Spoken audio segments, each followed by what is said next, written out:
Para mitra anu mulia wilujeng tepangdang deui sareng acara matuh dongeng enteng pang beberamana. Aduh, Mang Jaya nuju ngahanca dongeng para mitra nyata si Kardun Munjung. Ieu dongeng karangan dua tatang teu karaos para mitranya. Nembe ngawitan ye. Sabada namatkeun bagian kedua, ayeuna Mang Jaya bade neraskeun bagian katilu. Turkeun wilujeng ngadangukeun.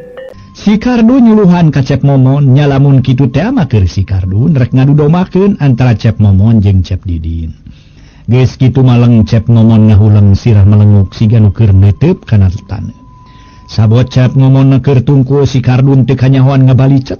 Bari seuri leutik gerendeng Cep Momon ngagerendeng jeroeun dadana. Kasebelan sia Didin, kos jago sia lalampahan teh make aya basa kitu sagala nyebutkeun aing. Asahan wani nyebutkeun singsan wani harai heureuy atarok miarep ka Masito dipinahkeun irungna kana tarang. Memang bener omongan si Kardun lamun kitu carana mah sarua jeung nantang ka dewek sia. Rasakeun sia Didin. Dikira dewek rek miris nying hareupan gede sumut. Dising hareupan heudeuleu sia ku dewek deuleu. Gablog ilmu sabaraha telebug sia ku kubu kitu teh, kurang ajar sia. Kitu gerentes hate Cep Momon jadi nafsu ka Cep Didin gara-gara disuluh pancaran ku si Kardun. Kalawan Cep Momon pokna samaruk si Kardun aya keneh di dinya. Aduh hampura euy dewek euy. Bieu dewek ngado nafsu teu pugu-pugu ka ilaing euy. Ke di kamana si Kardun teh? Ye, boro dewek ngecowis disangka aya keneh. Dasar si murah sumpah. Tuh aya naker ngado ngorolos pedul teh. Cep Momon kukulutu sorangan tuluy ngaleos. Caturkeun si Kardun sajeroning keur lempang siri kalawan pokna. Ayuh. Kerisa urang deui ku aing ditipeng sia lah heueuh. Si Didin sina tarungna ieu mah jeung si Momon. Aing ulalajona ayuh. Panataan hayang disebut Cep. Tapi belegug benang dibodok ku aing. Samarug teu loba akalna si Kardun aduh. Gimana si Momon jeung si Didin pacelak hari aing nyieun reka perdaya ka Masito. Bohongan aing nanya kana pamadegan geus 4 kali dicolak wae. Pada aing teh bener-bener rek marep ka manehnya heueuh. Tapi kitu we jawabanna teh ngan aya we nu jadi bingung teh. Kudu jadi bapa tetep euy teu ngarujuk kana aing boga pamajikan ka Masito. Nya peda kaayaan kurang kaboga kitu atau nu jadi bapa rek nepungkeun jodoh ka si Desi dengan sejen ka aing. Tapi kumang kewe lah. Sabab kasuka jeung ka aya mah moal bisa dihalangan ku sasage. Lamun kitu awe nu dipiharep ku aing teh teu cereug kalakuanana. Aing we mah nya daek atuh. Ari sekadar sebut kurang kaboga malah teu jadi ukuran atuh. Takolot aing lain jelema beunghar cukup kudunya.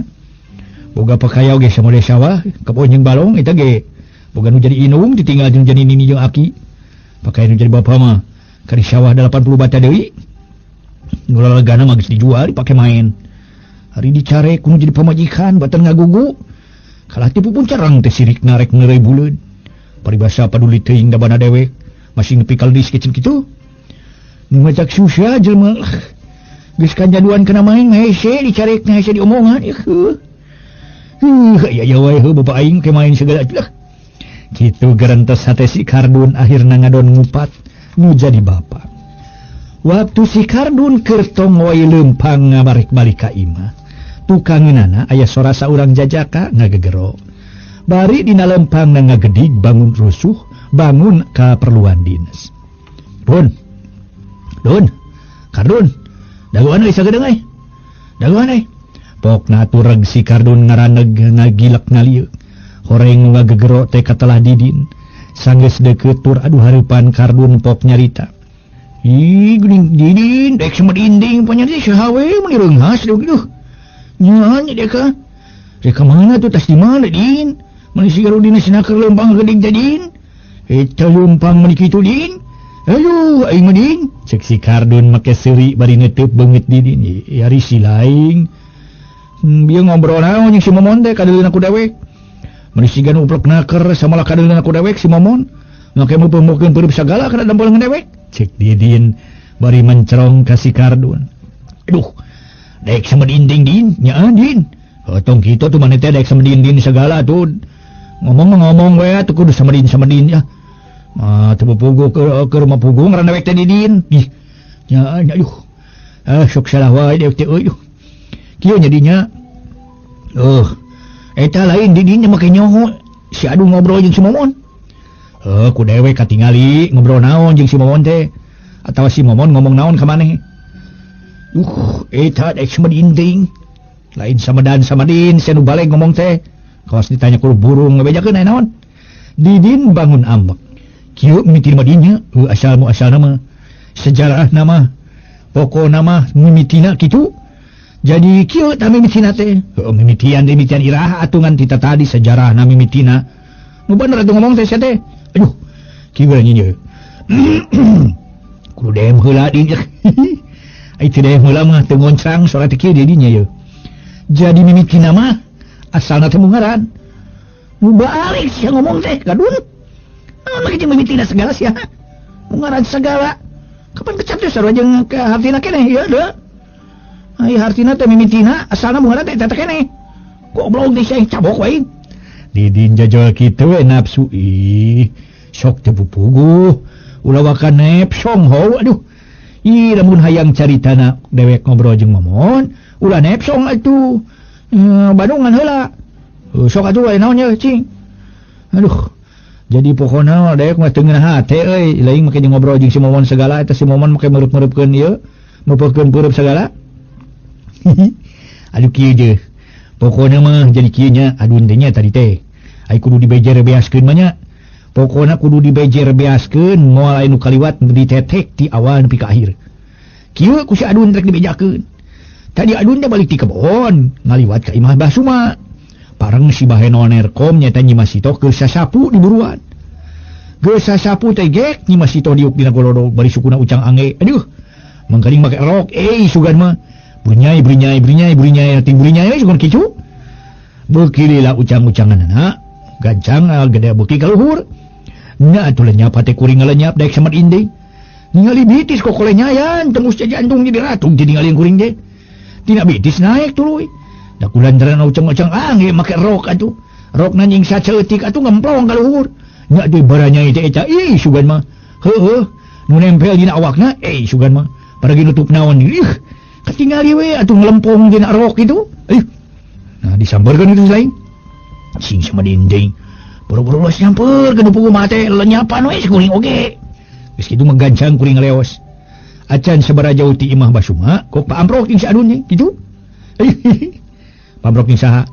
Ya jeung baraya di dinya. Si Momon dimaksud si lain? Si Momon. Geus kitu. Eta mah dindek sama dinding dia kenyaan. Sugan kuring mah Momon teh ngaraneg jajalan teh ngaheureuyan ieu. Megatan nya atuh ujung-ujung jarita mata pikareuaseun.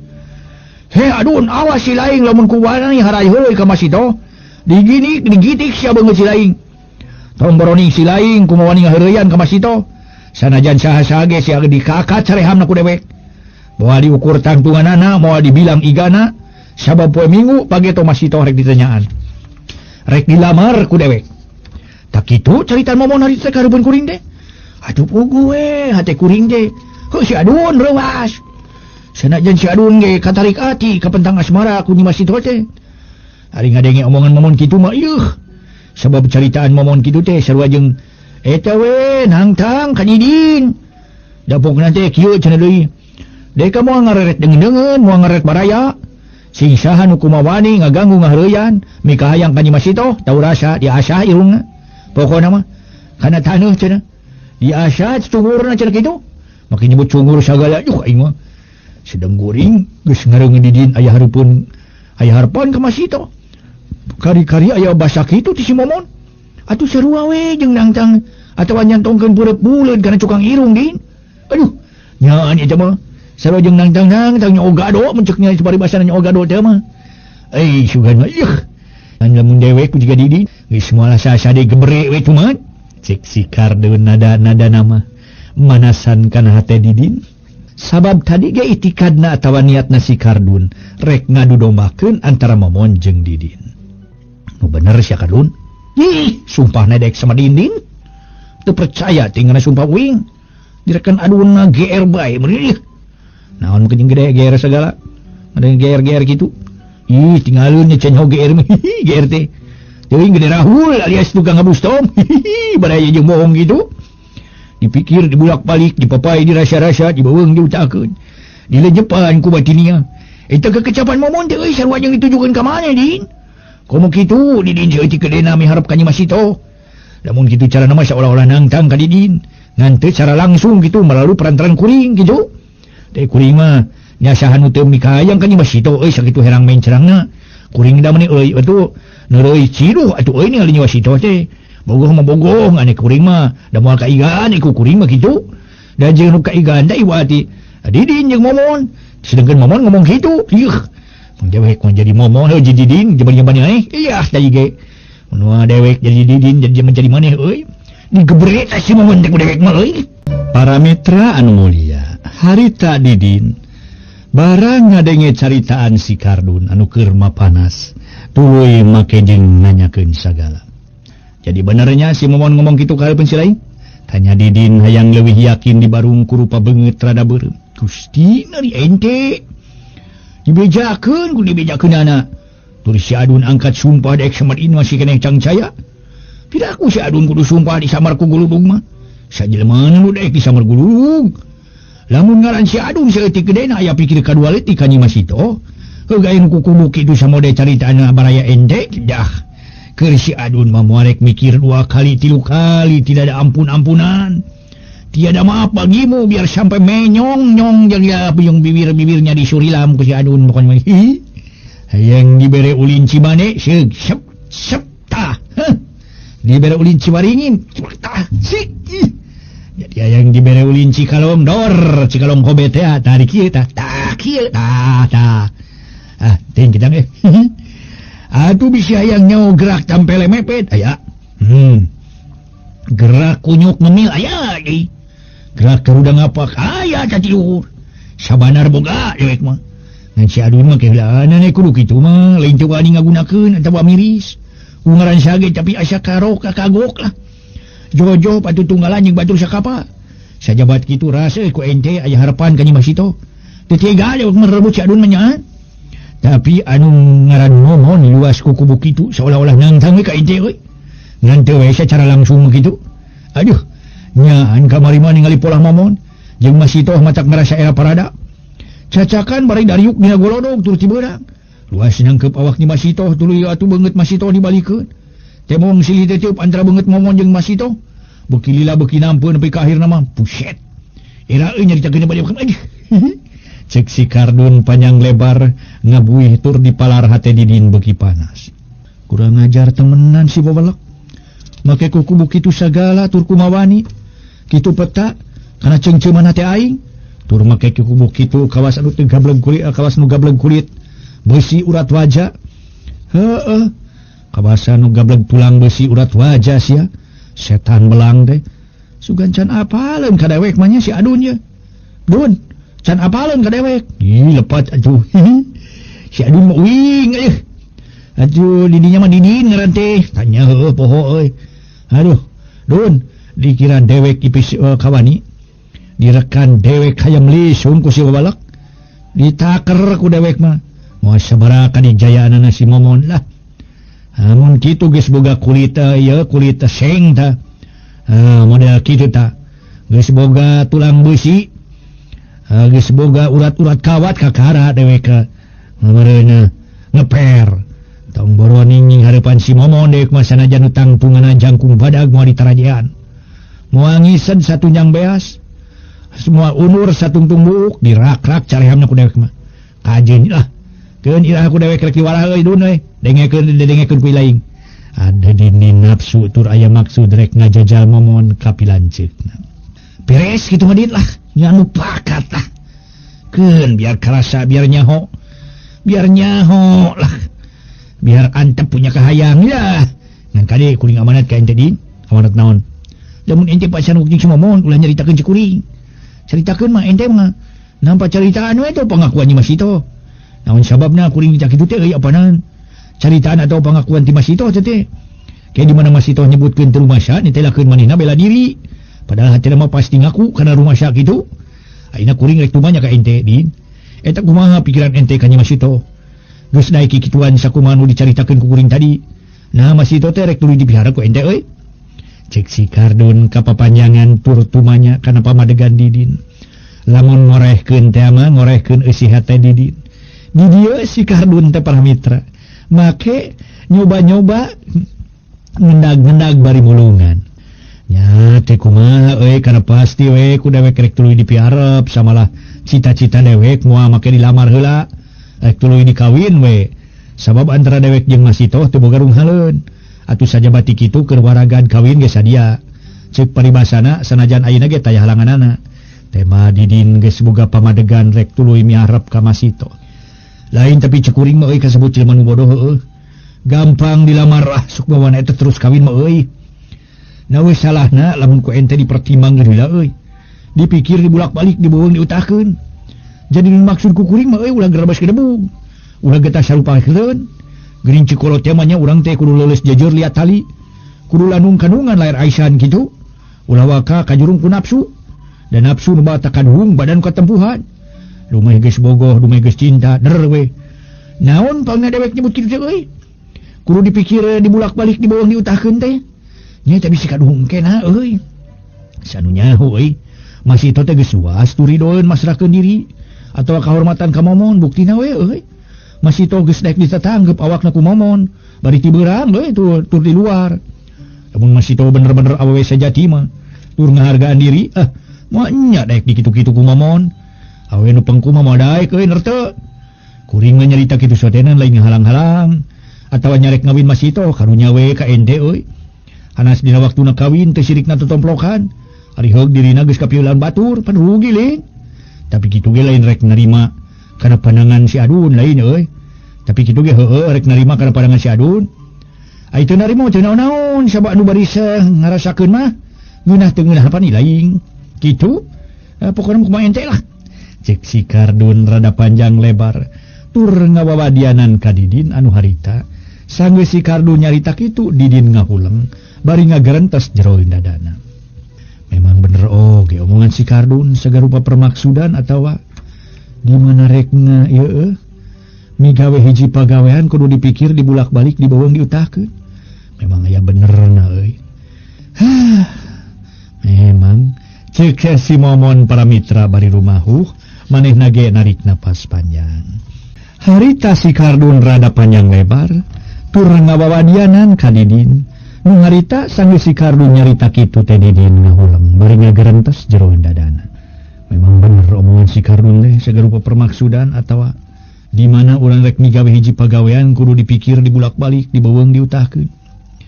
Ngan eta bener kitu si Masito teh ditatangkep awakna ku si momon kalawan ngalakukeun pagawean teu baleg. Cek si Kardun beungeut si Masito dibalikeun tuluy padu teuteuk beuki lila beuki nampeu. Nepi ka cek si Kardun era nyaritakeunana. Lamun nya teh mah Masito beunang dilelece ku welek si momon. Geus kawilang we awewe teu hideng. Beh dituna awewe nu geus ngernahkeun derajat eueuh harga diri. Sedeng lalaki teh tong boroning dilayanan ku awewe sanajan teu dilayanan ge kekereuweut. Tapi lalaki ge kumaha lalakina da teu kabeh lalaki tukang kekereuweut ka awewe. Kumaha atunya? Jadikeun ulah kitu ngawin si Masito. Ari dijadikeun sok sieun nya. Dirina geus beunang ku welek si momon. Ari teu dijadikeun geus cacarita kanu jadi inung bapa. Yen aing geus boga ceungceuman hate ka Masito. Samalah cek inung aing mah minggu hareup rek ngalamar cen kitu. Tapi keun ku aing rek diintip-intip heula. Atawa rek di Bandungan heula kumaha sikepna Masito. Lamun katingalina ku aing beda semu, beda basa tetela geus karacunan ku welek si momon. Disangka ku aing mah nu kumaha ngaganggu teh si Kardun, buktina mah kalah si Kardun mah geuning. Kitu cenah. Geura tunggu tanggal mainnya si momon.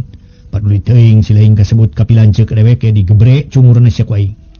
Kitu gerentos hate Didin. Sedang si Kardun mah sajeroning Didin keur melenguk teh gawena surah seuri teu dilapok Didin ngomong. Eta mah kitu we Dun lah. Ku dewek rek diintip-intip heula euy kumaha sikepna Masito. Lamun manehna beda semu ka dewek teh lagi suweunang kagoda ku si momon. Lain dewek geus moal ngingetkeun ka pilanceuk ka si momon digebrek cumurna ku dewek. Pakat yen. Pakat lah nyan. Cek bahasa kulon teh mah ini barunya jantan. Ini baru namanya jantan. Jangan percaya ka ente din dewek mah. Komo kitu ente geus guguru kana urusan bela diri. ulin buhun dia nuker sina jajal aku si momon pakai bere-bere menpo itu kadinya lah sabab anu sakitu kukubuk dah ka mani maka nyebutkeun dia ka mereka ngeret kadeung atau dulu atau baraya singsan nikah yang ka masito lian ti dewek rek dibubui cenah huluna kana ieu kana leutak ledok ieu ka imah cik si Kardun namahan ngabumbuan sang kandidin beki panas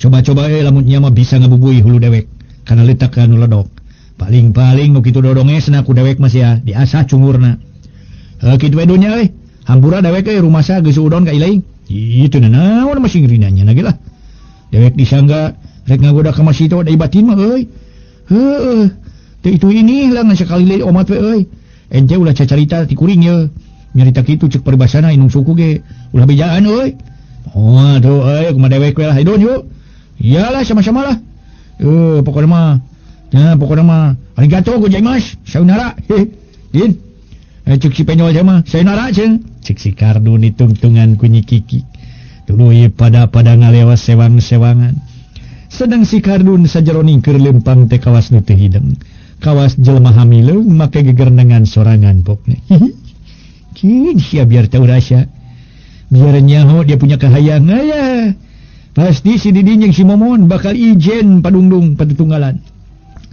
tina tepak tilu buah bunder terus ka padungdung yah aing mah bongan jol ieu minghinis pisan ka dewek teh euy among kena si Adun kasebut jelema kurang kaboga na maranehna wae kitu anu hayang boga pamajikan ka ruahe Nerkom ka gelis teh senajan si Kardun ge sarua we ka hayang nama sarua boga jikan ka gelis sajabati kitu da morek nyusahkeun minta duit atuh keur ipekah manehna ka maneh ka pokona mah ka manehna nya sia teh kabina dia teuing sanunya ngulur kana pernah si jelema atuh tadi ge cenah jelema mah teu anger dina hiji martabat kadang-kadang di luhur kadang-kadang di handap ibarat roda padati pokona mah kitu we ceuk tadi ge kitu ceuk jelema nu ngarti kitu manusia tawang teu awe teu lalaki teu cacat teu menak teu bisa anger cicing di jarak ka martabat jeung derajat sewaktu-waktu perubahanana nerteu kitu bae nu di kota ko di lulur-lulur di kampung bare-bare di kota yuh pokoknya mah si Kardun dia cuma duanya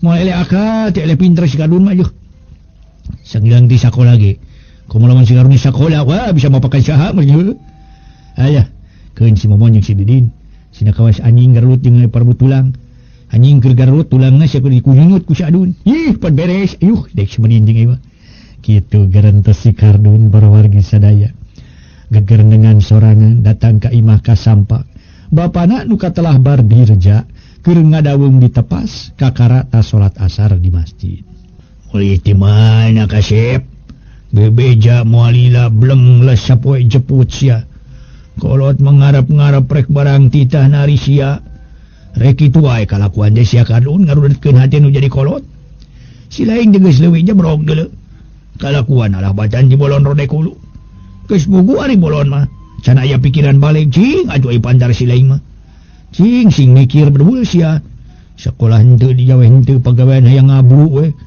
soloyong ka ditu soloyong ka dieu kawas anu murag bulu bitis we hejo cokor cekah badirja paramita langsung ngagelendeng nu jadi anak atuh trojol indungna si Kardun norojo ta salat di kamarna kalawan pop badirja bapana si Kardun langsung ngagelendeng nu jadi anak torojol indungna si Kardun norojo ta salat di kamarna kalawan pop tak meureun si Kardun mah geus teu ngadahar ke joti urang nu mata ka pagawean ngan hayang ngador wae oge teu rumasa diurus ku indung bapanya ari kana beger geus diheulakeun kalakuan kawas kitu teh macek majuna bari netep kana beungit si Kardun kalawan nemal bari gek diuka dina babalean lain ngatrok teu pugu atuh adunya bah keur hubungan dengan pagawean matak ge bisnis duit asti arkilo ngumahakeun hayang nu gawe jeung manehna sabu si arkilo digawe kana kuli laden suganya tuh wingi dibawa jadi kuli laden teu naon wingi nya lah suganya bisa kana kuli laden mangke kuli naik pangkat jadi jadi tukang gitu geus jadi tukang pan jadi manor uing teh geus jadi manor uing jadi pemborong pan hebat dililak uing jadi konglomerat pan edun si Kardun teh nya doakeun we atuh si arkilo ge tunggu cenah nepi ka biak bulan gitu pokna ngabohong bari sidah meleng dina ngomong nama jiga teu uni si Kardun da para mitra ceplas-ceplos. Ye Kardun tong ngomong ka hareupeun kolot kitu sia. Tapi kudu ngomong ka hareupeun panto. Ceuk si laing babaturan nyebutkeun cenah ulah GR ka batur. Hartina gede rahul. Buktina sia gede rahul si laing. Sok ngabustem sia diri sorangan teu. Dikira dewek teu boga mata. Dikira dewek teu boga ceuli. Rumah sa si laing tas ngadatangan anakna Mang Suma nu ngaran si Meni Masido. Ieu ya abah. Sok sasangkaan kitu. Ceuk saha si Adun sok ngadatangan Masito. Daek semedin deui. Teu Adun mah. Terlalu-lawakan Masito bani dia bah. Cek si Kardun mungkira bari kerung. Ari lahaloman teu sia. Aduh hareup anjing Masito dikira ku dewek teu kadeuleu. Tadi dewek balik tas ngari ti sisi astana. Neuleus si laing ungah ka tepas imah Mang Suma. Sabala ku dewek didedengekeun di pompok imahna. Antara omongan si laing jeung omongan Masito. Si laing keukeuh nyaritakeun rek miharep ka Masito. Sedang Masito tetep nolak ka ilaing. Masuk ilaing yang tujuan ilaing nolak. Tadi dituna si laing ditampik sa pajadogan ku awewe. Ku Masito anak Mang Suma. Nah si laing teu ngarasa era atuh sia. Nya kale waktu saya perari. Dika dia heula carios nyambung judulna nyaeta si Kardun karangan Watatang dina bagian katilu rawe si Kardun mah dasar jelema hamilin teh atuh. Aduh mangga para mitra ulah kirang-kirangnya ngahapunten sapunya repegat simpai paturai patepang deui wilujeng kantun bae permios.